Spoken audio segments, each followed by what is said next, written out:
இன்றைக்கி அனிஜோஸ் கிச்சனில் என்ன வீடியோ பார்க்க போகிறோம் அப்படின்னா ஜிலேபி தாங்க நம்ம பார்க்க போகிறோம். அதுக்கு என்னென்ன தேவைன்றதை பார்த்துடலாமா? ஃபஸ்ட்டு வந்து உளுந்து எடுத்துக்கலாம். இது வந்துட்டு அளவு 100 கிராம் எடுத்துக்கலாம் நம்ம. ஏன்னா ரொம்ப ஜாஸ்தி வேணாம், எப்படி வருது அப்படின்னு பார்க்கணும் இல்லையா? அதுக்காக ஃபஸ்ட் டைம் ட்ரை பண்ணுறதா இருந்தால் ஒரு அளவாக எடுத்துக்கலாம். 100 கிராம் எடுத்துகிட்டு இதை வந்து நல்லா வாஷ் பண்ணிடலாம். வாஷ் பண்ணி ஊற்றிட்டு இதை வந்து நல்ல தண்ணி ஊற்றி நல்லா ஊற வச்சிடலாம் ஒரு 2 மணி நேரத்துக்கு. அதுக்கப்புறம் பார்த்திங்கன்னா நல்லா ஊறினதுக்கப்புறம் இந்த மாதிரி தான் இருக்கும். இதை வந்து நல்லா தண்ணியை ஃபில்ட்ரு பண்ணிவிட்டு மிக்ஸி ஜாரில் சேர்த்துடலாம். இது வந்து நல்லா ஃபைன் பேஸ்ட்டாக, அதாவது வெண்ணெய் மாதிரி நம்ம அடித்து எடுத்துக்கணும். தண்ணி வந்து தெளித்து தான் நம்ம அரைக்கணும். நல்லா இதை என்ன பண்ணணும் பார்த்துக்கோங்களேன், நல்லா கையை வச்சு நல்லா கிண்டிக்கிட்டே இருக்கணும். எந்த அளவுக்கு நீங்கள் இந்த மாதிரி கிண்டுறீங்களோ நல்லா சாஃப்டாக வரும். அவ்வளோதான். இப்போது இது கூட என்னென்ன சேர்க்க போகிறோம் அப்படின்னா, அரிசி மாவு 1 ஸ்பூனு, கார்ன்ஃப்ளோரு 3 இல்லைன்னா 4 ஸ்பூன் சேர்த்துக்கலாம். குட்டி ஸ்பூனில் தான் சேர்த்துருக்கேன் நான். இந்த அளவு சேர்த்துக்கோங்க.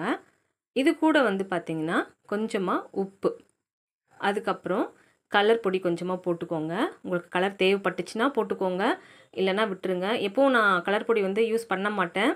சரி, வீடியோக்காக தான் நான் ஆட் பண்ணியிருக்கேன், ஏன்னா அந்த கலர் காமிக்கிறதுக்காக. இல்லை அப்படின்னா நம்மளுக்கு ஒயிட்டாகவே வரும். அப்படி சாப்பிட்றதே நம்மளுக்கு நல்லது தான். இதெல்லாம் போட்டுட்டு எல்லாம் ஒன்றா நம்ம கிளறிக்கலாம். நல்லா ஃபைனாக இந்த மாதிரி கிளறிக்கோங்க. அவ்வளோதான். இப்போ பார்த்திங்கன்னா கீழே வந்து பாருங்கள், அப்படியே விழுகாது, நல்லா டைட்டாக இருக்கும். இந்த பதத்துக்கு நம்ம இதை வந்து நம்ம ரெடி பண்ணி வச்சுக்கணும். அவ்வளோதான். இது ஒரு பக்கம் இருக்கட்டும். இதுக்கு வந்து சர்க்கரை பாகு நம்ம காய்ச்சிக்கலாம். இப்போ வந்து நான் 100 கிராம் எடுத்திருக்கேன் இல்லையா?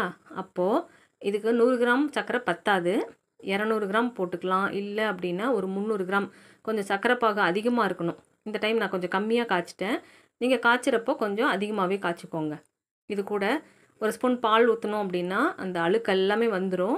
ஃபில்டரில் நம்ம இந்த மாதிரி அந்த அழுக்கு எடுத்துடலாம். கொஞ்சம் உப்பு தூளும் நம்ம இதில் போட்டுடணும். எப்போவுமே ஸ்வீட் செய்கிறப்போ கொஞ்சமாக உப்பு போடணும். இது கூட கொஞ்சமாக கலர் ஆட் பண்ணிக்கலாம். நல்லா கிளறிட்டு எசன்ஸ், உங்களுக்கு எந்த எசன்ஸ் பிடிக்குமோ அந்த எசன்ஸ் கொஞ்சம் ஊற்றிக்கலாம். நான் அது எல்லாமே அளவளவாக தான் ஊற்றிருக்கேன். இப்போ வந்து கம்பி பதம், அரை கம்பி பதம் வந்துருச்சா? அவ்வளோதான். ரொம்ப ஜாஸ்தி நம்ம முருக விட்டுட்டோம் அப்படின்னா சர்க்கரை வந்து கிறிஸ்டலைஸ் ஆகிடும். இப்போது அது ஒரு பக்கம் இருக்கட்டும். பால் பேக்கெட் தான் எடுத்திருக்கேன். நல்லா க்ளீன் பண்ணிவிட்டு நல்லா ட்ரை பண்ணிடுங்க. ஈஸியாக நம்மளுக்கு எந்த கஷ்டமும் இல்லாமல் இந்த பால் பேக்கெட்டை நம்ம யூஸ் பண்ணிக்கலாம். அவ்வளோதான். கொஞ்சம் மடக்கி விட்டுட்டு உள்ளுக்குள்ளே மாவு வந்து இந்த மாதிரி ஃபில் பண்ணிடுங்க. நல்லா உள்ளே வச்சு நல்லா ஃபில் பண்ணிவிட்டு நம்ம அதுக்கப்புறமா ஒரு கார்னரில் ஓட்டை போட்டுக்கலாம். பதம் பார்த்திங்களா எப்படி இருக்குன்னு? நல்லா கெட்டியாக இருக்குது இல்லையா? அவ்வளோதான். இப்படி நல்லா மடித்து விட்டதை ஓப்பன் பண்ணிவிட்டு நல்லா அழுத்தம் கொடுத்துக்கோங்க. கொடுத்துட்டு கார்னரில் இந்த மாதிரி கட் பண்ணிக்கோங்க. ரொம்ப பெருசாகவும் வேணாம், ஓரளவு மீடியமாக இந்த அளவுக்கு. அவ்வளோதான். இப்போ வந்துட்டு நம்ம பனியாரக்கல் வச்சுக்கிறோம். இதில் வந்து ஆயில் ஊற்றிக்கலாம். கூடவே பார்த்திங்கன்னா நெய் விட்டுக்கலாம். நெய் விட்டிங்க அப்படின்னா தான் டேஸ்ட்டு நல்லாயிருக்கும். இந்த எண்ணெயிலேயே கொஞ்சம் விட்டுக்கலாம். எல்லா குழிக்கும் பார்த்திங்கன்னா நல்லா ஸ்ப்ரெட் பண்ணிக்கோங்க. இப்போ இது நல்லா காஞ்சதுக்கப்புறமா நம்ம அந்த பால் பாக்கெட் இருக்கு இல்லையா, அந்த ஓட்டை போட்டிருக்கோம்ல, மெல்ல உங்களுக்கு எப்படி கையில் வருதோ அந்த மாதிரி நீங்கள் பிழிஞ்சிக்கோங்க. இந்த டிசைனாக வேணும், அப்படி தான் வேணும், இப்படி தான் வேணும்லாம் கிடையாது. நம்மளோட விருப்பம்தான். அவ்வளோதான். அந்த இப்போ பார்த்திங்களா அந்த கோட்டைக்குள்ளேயே இருக்குது, வெளியில் போக வாய்ப்பு இல்லை. நம்ம வானலில் செஞ்சோம் அப்படின்னா அது வந்து பிரிஞ்சிக்கிட்டு போயிடும். இது வந்து பார்த்திங்கன்னா அழகாக அந்த குழிக்குள்ளேயே உட்காந்துக்குது பாருங்கள். அவ்வளோதான். இப்போது நல்லா அதை திருப்பி போட்டுக்கலாம்.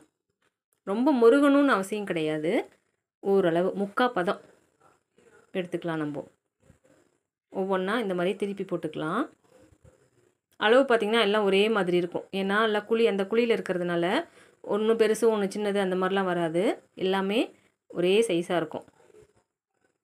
நல்லா திருப்பி போட்டுட்டு நம்ம அதுக்கப்புறம் பாகு காஞ்சிட்ருக்கு இல்லையா, அதில் போட வேண்டியது தான். இந்த நெய் ஊற்றி இருக்கிறதுனால டேஸ்ட் இன்னும் நல்லாயிருக்கும். நம்ம கடையிலலாம் வாங்குகிறோம் அப்படின்னா அந்த கெமிக்கல்லாம் தான் யூஸ் பண்ணுவாங்க இல்லையா, அது வந்து உடம்புக்கும் கேடு. ஆனால் அதுதான் டேஸ்ட்டு நல்லாயிருக்கும் இல்லையா? ஆனால் நம்ம வீட்டில் செய்கிறப்போ அந்தளவுக்கு டேஸ்ட் வரலனாலும் கொஞ்சம் குறைச்சலாக இருக்கும், நம்ம உடம்புக்கு நல்லதாகவே செஞ்சுருவோம். அவ்வளோதான். இப்போ வந்துட்டு சர்க்கரை பாகு நல்லா காஞ்சிருக்கு, இதில் போட்டுடலாம். கொஞ்ச நேரத்துக்கு நம்ம சூடாக போட போட என்ன ஆகும், அது அப்படியே நல்லா இழுத்துக்கும். கொஞ்சம் ஊறினதுக்கப்புறமா நம்ம ஒரு பிளேட்டில் மாற்றிடலாம். இங்கே பாருங்கண்ணே, நல்லா உறிஞ்சிருச்சு ஜீராலாம். பார்க்கும்போதே சூப்பராக இருக்குல்ல. அப்படியே ஒன்று எடுத்து வாயில் போட்டுக்கலாம். ரொம்ப நல்லா இருந்தது. அதுவும் உடனே சாப்பிட்றப்ப பார்த்திங்கன்னா அந்த ஜீராலாம் நல்லா ஊறி போய் நல்லா இப்போ பிழிஞ்சோம் அப்படின்னா அழகாக அந்த ஜீரா வருது பாருங்களேன், ட்ராப்பு. கொஞ்ச நேரம் விட்டுட்டோம் அப்படின்னா அது அப்படியே ட்ரை ஆகிடும். உள்ளுக்குள்ளே மட்டும் ஜீரா இருக்கும். ஆனால் பாகு வந்து கொஞ்சம் ஜாஸ்தியாக காய்ச்சிக்கோங்க.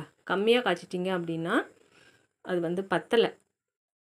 அவ்வளோதான். இப்போ வந்து ஜிலேபி ரெடி ஆகிடுச்சு. ஒரு முறை நீங்களும் இதே போல் ட்ரை பண்ணி பாருங்களேன். ட்ரை பண்ணி பார்க்கலன்னா அது நம்மளுக்கு வராது.